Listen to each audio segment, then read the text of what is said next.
Okay, we just had a pretty lopsided playoff game. Seems like a good time to talk about the Colorado Rockies.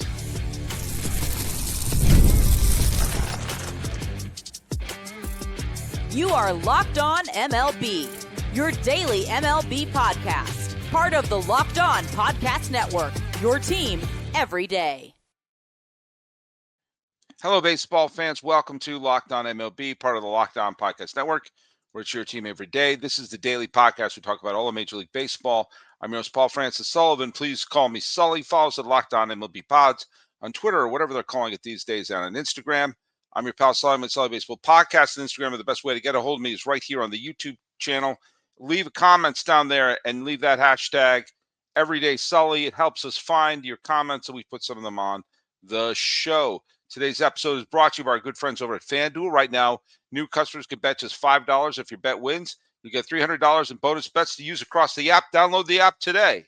Well, the Blue Jays seem to have found their groove, and looks like we have an American League Championship Series going on here. Let's talk about the trivia question. Where was it? There it is. Let's talk about the trivia question. Who did Kirk Gibson pinch hit for in Game 1 of the 1988 World Series when he hit the big home run? And Baseball Brit 84 says, was that the 1988 Kirk Gibson home run? Sure. I believe he pinch hit for Dave Anderson. That's a great guess because they put Dave Anderson out on the on-deck circle as a decoy for Tony La Russa. But no, Dave Anderson was never officially announced. Muskie Wrestler came up with another good answer, which was Mike Davis. But no, Mike Davis was the one who walked. He pinch hit for Alfredo Griffin and walked ahead of Kirk Gibson. He had to get a walk with 2 outs, and he wound up stealing second base. That kind of changed the momentum. If Mike Davis didn't draw a walk there, Kirk Gibson never gets in. But no, he was not the person. GRT Hughes, who's in Everyday Sully, he spelled the name wrong, but it was Alejandro Pena. Alejandro Pena was the pitcher for the Dodgers that Kirk Gibson pinch hit for in the 9-hole. He got the victory because I don't believe what I just saw. All right, so let me tell you what we're going to do today. Paul Holden of Locked On Rockies and I was a guest on Locked On Rockies. I did a whole show about the Rockies, talking about how the worst team in baseball needs to get their act together. And we talked about some suggestions about what they can do, but we also talked a little bit about the playoffs. So in today's show, we're going to listen to what we said about the playoffs. And also, you know what? Not much to talk about in this game. So let's break down what the worst team in baseball can do to make it to the postseason at one point or another.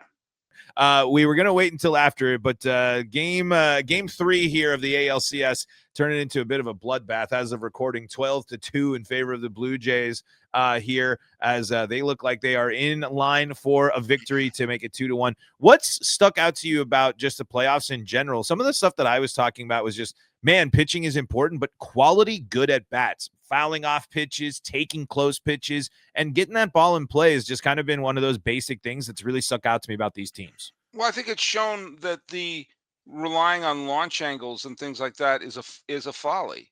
You got to get smart at bats and put the ball in play. Yes, you may hit into a double play, but you also may find a gap or you may find a bloop.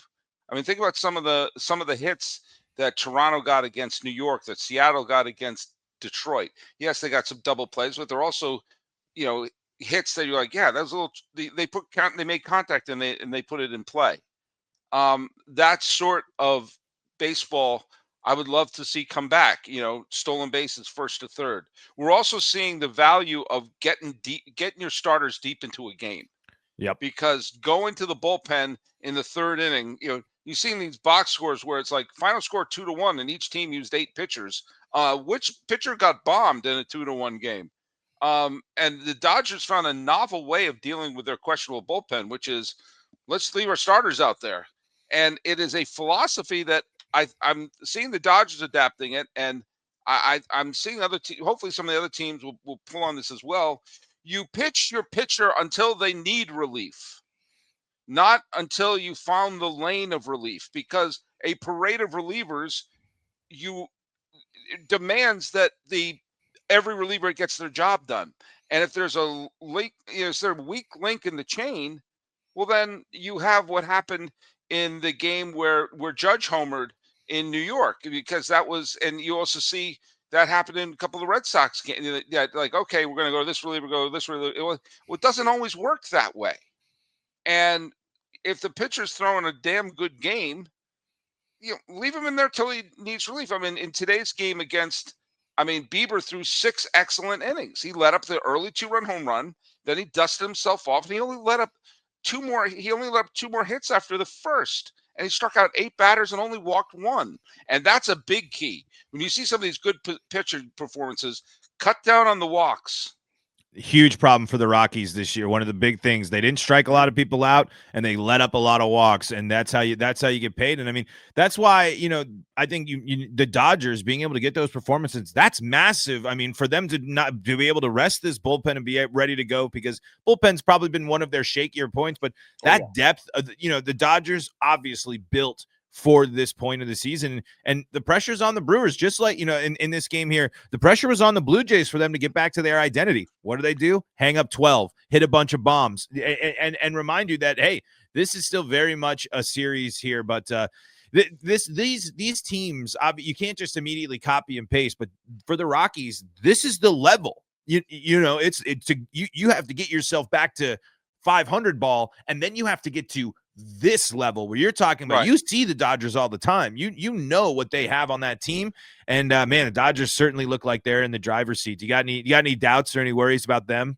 The Brewers should be watching this game going on in Seattle very closely, because the Blue Jays did not look like the Blue Jays the first 2 games. They did not look like the team that seemed to get hits at will against New York.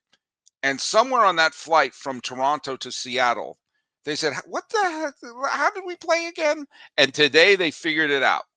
And this looked like one of those games, the earlier playoff games. So for Milwaukee, they need to just sort of say, okay, what the heck did we do wrong? What was going on wrong? And play the style of baseball that gave them the best record in baseball. They're going up against Glasnow. Now, Glasnow's a good pitcher, and he pitched very well down the stretch. Thank you very much. But he's not Sandy Koufax. He's not Madison Bumgarner. I'm going to say he's not even Yamamoto. He's someone that if you play that Brewers baseball, they were not getting the hits. They were pressing. They were swinging super early and letting Yamamoto throw like 8 pitches 1 inning, 8 pitches the next inning. He wasn't in trouble at any point. He didn't pitch from the stretch. I think Blake Snell pitched from the stretch 3 times in the entire game or something ridiculous like that. So they got away from what made them the Brewers, just like Toronto got away from what made them Toronto. And after falling behind early in the Rodriguez home run in the first inning, they're like, okay, we're the Blue Jays, darn it. Let's play like it. And they did. So Milwaukee, take a good long look at this. Because in one way, maybe the best thing that could have happened to Milwaukee is a travel day, a day off. Yeah. Let's get out of our heads. Let's get out of our homes. Let's go to LA, and let's remember who the heck we are. Because that evidently is what happened with Toronto. Yep. This is now a series. Okay. Mm-hmm. And they're going to be up against Glasnow tomorrow. Now, obviously, if they're going to lose tomorrow, the only hope is to have the Brewers acquire Dave Roberts and put him in as a pinch runner, because that's the only way you can come back from a 3-0 lead or 3-0 deficit. But if Milwaukee can channel a little bit of Toronto, in other words, what is the link there? Paul Molitor. If you can find your inner Molitor was a Brewer. Molitor was an MVP in the World Series for Toronto. He's looking at Toronto. Now bring this to the Brewers. Now, if they can't, then this series is going to be over in an awful hurry. Yep. But the formula is there. Win game 3, and this is then all of a sudden, like this series here, it gets a whole lot more interesting if you can get that game 3. Stop the momentum, right, and get the job done, because 2-1 is a heck of a lot different than 3-0. And this episode is brought to you by our friends over at Prize Picks. Every day we make decisions, but on Prize Picks, being right can actually get you paid. Don't miss the excitement of this football season with Prize Picks, where it's good to be right. Playing Prize Picks is such fun. It's a simple way to add more excitement to football. You can pick more than or less than, like Josh Allen's passing yards or Barkley rushing for a touchdown. You're in the game. I love how quick it is. You can make your lineup in a minute. And then Prize Picks have created something called stacks. So if I want to ride with a player, I can select their pass yards, rush yards, touchdown, all in one lineup. It's also fun to follow other players of the apps and copy their lineups with one click. And you have the new injury reboot feature. If your player leaves early and doesn't return, it won't count against you. Download the Prize Picks app today and use the code LOCKEDONMLB to get $50 back in lineups after you play your first $5 lineup. That's code LOCKEDONMLB for $50 in lineups after you play your first $5 lineup. Prize Picks, it's good to be right. Okay, let's return to our conversation with Paul Holden of Locked On Rockies, where we now start to break down what I would do with the worst team in baseball. This is a moment in which, a lot of fans, the ones that are left here are asking a lot of questions. And of course, the Rockies have made, announced that Bill Schmidt, the GM, is no longer going to be with the team. The Rockies are making, looking for new voices and things. And we'll dive into that in a little bit. What's wrong? Well, the things that Sully, what I add on to, I've been on the network for, I think, close to 5 seasons now. I remember when you came on. I remember when you came on and we said, poor schmuck. Yeah. And the problem is it's a decline every year. It's not like we can sit here and point, we can point to one player on the Rockies and say, great season. Hunter Goodman was a underrated catcher throughout baseball this year. Excellent year. He had a great year. Now, is it sustainable? Is that going to be the norm? We'll have to see. We got to hope that the Rockies are able to replicate that. But everything that this Rockies team and everything that they had going for them, I mean, it just blew up so much. And there's just not really a lot to find where you can point to and say, oh, these years have gotten better. No, the Rockies, since making the playoffs, have had 7 straight losing seasons. And at each one of those seasons since the playoff have gotten worse and worse record-wise, now leading with 3 straight years of 100 losses and their worst record of all time, close to being the worst record ever. So where do you go from here, Sully? Where we've talked a lot about it on our perspective, but you follow the game, a lot. Where would you go if you had some sway in the Rockies organization? Well, first of all, you're hoping that you've hit bottom. You really hope 119 losses is bottom. By the way, I thought the emergence of Jordan Beck as a steady player was another decent story. Definitely. And also former number 1 overall pick, Mickey Moniak. Again, he's not playing like someone who should have been picked number 1 overall. But as someone who is essentially a complete reclamation project, because he was number 1 overall pick by Philadelphia. He did exactly piddly-poo with the Angels. And again, he didn't have a great season, but he had an OPS of 824 and hit 24 homers, which, again, if for someone playing Coors, isn't necessarily making people say, hey, it's like Todd Helton is back. But you got him for nothing. You plugged someone in, and maybe I'm going to point to Mickey Moniak for this reason. He was a number 1 overall pick, had huge expectations, and they didn't come to fruition.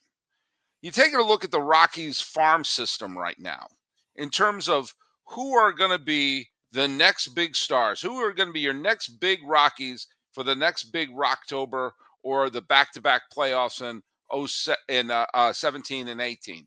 And, they have Matt Holliday's kid.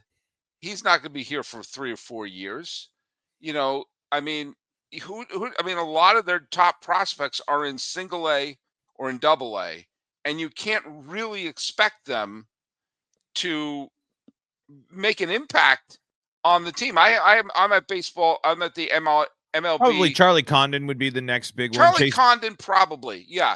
Charlie Condon's probably the only one you can point to, but he's a first baseman outfielder, which, and the Rockies have had no success post Todd Helton developing a first baseman. They've had nor have they been successful in signing them. I mean, that's just what's so frustrating is it's unfortunately they say they're a draft and develop team, yet where is the development here? There are a lot of guys that are big, just, well, I'd see this term kind of thrown out, quadruple A players, but that's Right. what it feels like the Rockies roster is mostly made up of is guys that are, yes, can they come off the bench and help you in a major league situation? Sure, but not guys that are going to change the game, not guys that are going to be able to go blow for blow with the Dodgers.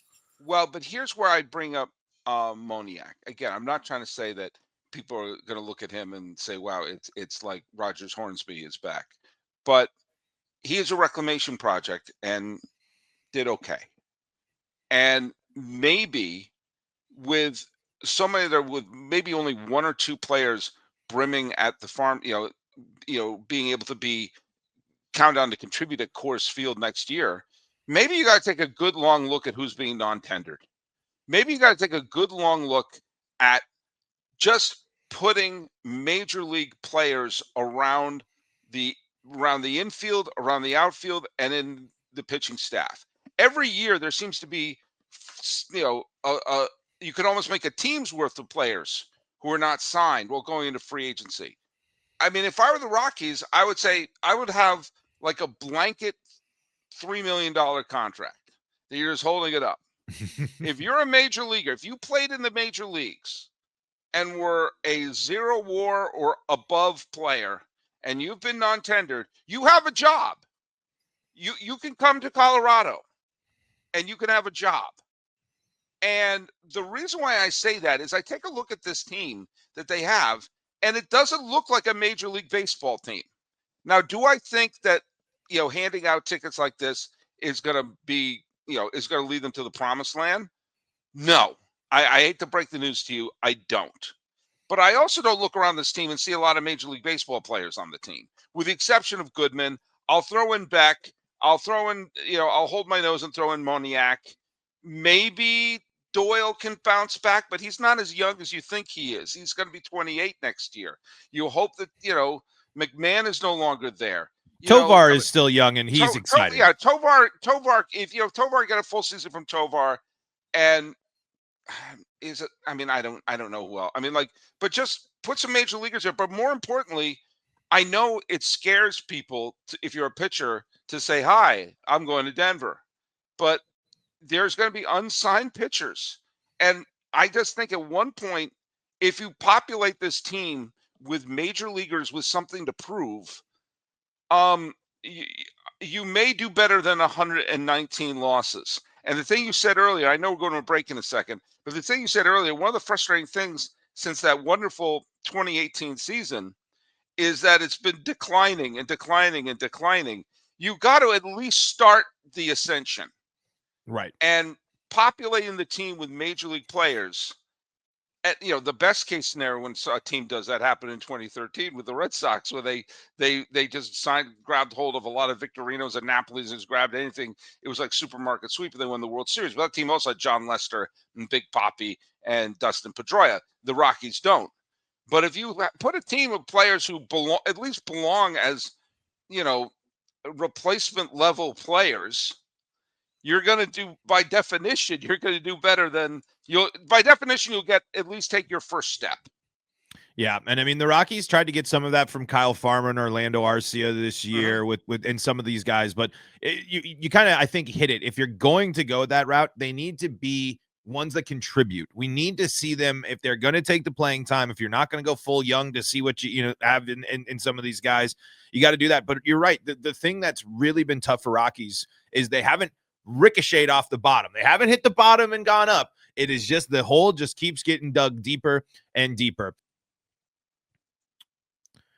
The NFL season is here, and FanDuel has an offer you don't want to miss. Right now, new customers can bet just $5 and get $300 in bonus bets if you win. That's right. Pick a bet, put down $5, and if it hits, you'll unlock $300 in bonus bets to use across the app. You can see all the ways to play on the secure and easy-to-use FanDuel app. You can build parlays, you can try player props, and you can follow the live lines during the games, and that's where the bonus of hitting those bonus bets is going to come up, because you can try all of those different options for you, and it'll make watching football even more exciting when you've got a little something riding on the action. So what are you waiting for? Visit FanDuel.com to download the FanDuel FanDuel app today. Place that first $5 bet, and when it wins, you're going to get $300 in bonus bets to use across the app. That's FanDuel.com. FanDuel.com. Download the FanDuel app today to get started.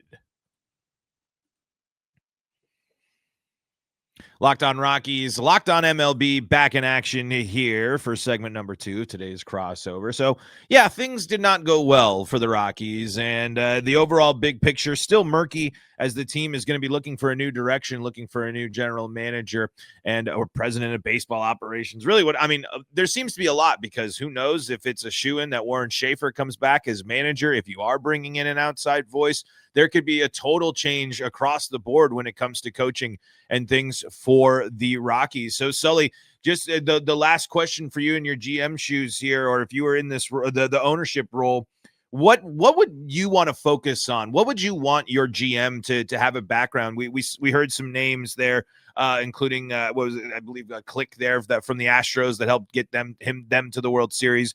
What would you be looking for if you were the owner of the Rockies and bringing someone in for the team? First and foremost, I do think populating the team with major leaguers, even if they're not necessarily all-stars, because you don't know, will be a step in the right direction, because you never know which major leaguer who works with some of the young players, how they'll affect them. At the end of Mike, I don't know if you know, Mike Torres was a very talented pitcher from in the 70s and into the 80s, mainly with the Expos and the Red Sox. He was the pitcher on the mound when the Yankees won the World Series in 1977. And towards the end of his career, he was out of gas, and he was on the Mets. And Dwight Gooden said that he was a tremendous mentor and taught him a lot during his marvelous rookie season. You see that, like, Dave Parker was a huge influence on Gary Sheffield when Sheffield was coming up with Milwaukee and Parker came over there. Sometimes having a major leaguer amongst some of the minor leaguers who are on the team, you don't know what kind of influence, and hopefully that's a positive influence. So that's the first thing you would do. The second thing you do is I would give the car keys, and that I mean the GM job, I would raid another organization. Now, I don't know if this name has come up. I was thinking about this, but he's part of a baseball family that has developed champions in the past. Drew McPhail is 20 years younger than I am, and that's scary. He is the player development director of the Minnesota Twins, who have one of the best farm systems in all of baseball. And I just pick, you get someone with that kind of pedigree who's already doing a great job himself. The Twins are an organization in flux, and you want someone you can say, here's someone we want for the long term. Build a team from the ground up. Or you try to raid the Dodgers. And, look at their farm director, William Rhymes. Their farm director's done a tremendous job. Will Rhymes has. I mean, try to pry him away. Go see which organizations are building up good farm systems. You're probably not going to get their president of baseball operations or their GM or whatever, but see who's third on that totem pole, and say, I'm going to give you the car keys. Now you could bring in Kim Eng, who obviously did a tremendous job with the Miami Marlins before they forgot they were a Major League Baseball team and tore the team down. But I really would look at the teams that have some of the best farm systems in the game. Take a look at which teams they are, and then raid them. Absolutely raid them. The Twins, the Mariners. Think about teams that have good. The Brewers have a good farm system. Cleveland has a deep farm system. Find out what they're doing, and pry away the second or third command, and say, this is it. Build the team the way you'd want, because this team has to be built from the ground up. The players in there are basically to be placeholders, and you have to build a team with, you have to build a pitching staff that obviously going to give up fly balls, and you're not going to acquire pitchers through free agency because they're not going to come to Colorado. So you got to build them up from the ground up. You got to build up the team from the ground up and hand it to someone and say, okay, you clearly have a blank canvas. We lost 119 games, and maybe we have a first baseman in the pipeline. Go. Right. And then so it might take a couple of years, but obviously it's going to take 100 years. They just watched the 119 GD games.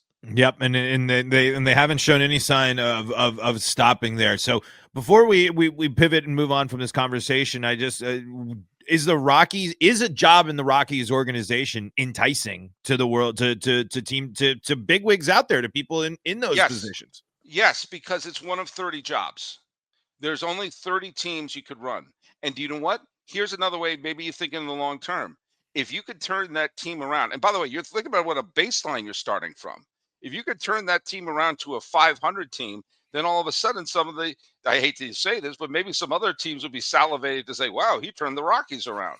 I mean, of course it would be enticing. If you're third banana in a very successful organization, and you could say, I want to be the head banana here. And I don't mean the Savannah Bananas. I want to end that rumor right here.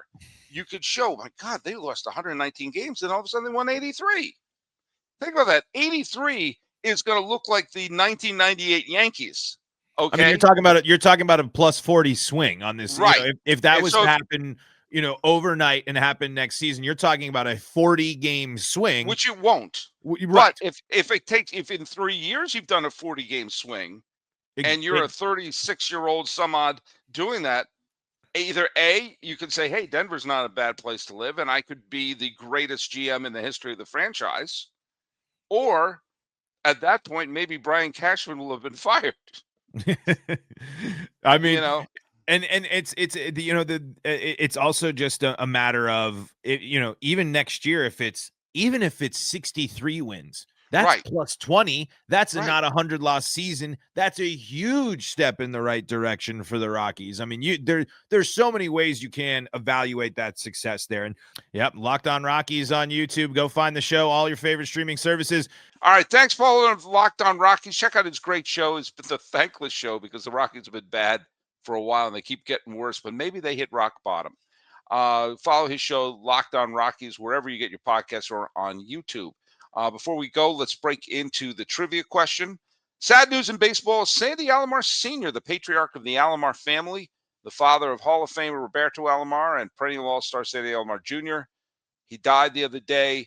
Sandy Alomar Sr. was a fine player in his own right and a super respected coach for several decades for many different teams, including San Diego and the New York Mets.